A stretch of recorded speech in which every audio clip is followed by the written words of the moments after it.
Hey everyone, welcome back to Daily Reproductive Healthcare. Have you ever wondered what makes up the female pelvis and how it works?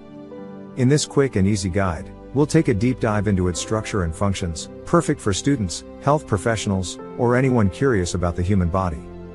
Overview of the female pelvis. The female pelvis is a complex structure that plays key roles in support, movement, and reproduction. It consists of three main bones, the ilium, ischium, and pubis, which fuse together to form the pelvic girdle. It's also divided into two parts, the greater pelvis, which supports abdominal organs, and the lesser pelvis, vital for childbirth. Key features and organs within the pelvis. Inside the pelvis lies a collection of essential organs, the uterus, the ovaries, the urinary bladder, and the rectum. These organs are protected and supported by the pelvic bones and ligaments. For example, the uterus is where pregnancy develops, while the ovaries store and release eggs during the reproductive cycle. Functions of the pelvis. The pelvis has three critical functions. First, it provides a stable base for the spine and supports body weight.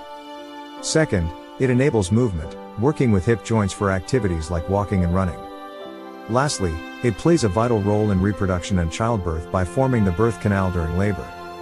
The female pelvis is truly a marvel of nature, combining support, movement, and reproduction. Understanding it is a step toward better reproductive health and body awareness. If you found this helpful, don't forget to like, share, and subscribe to Daily Reproductive Health Care for more insights into women's health.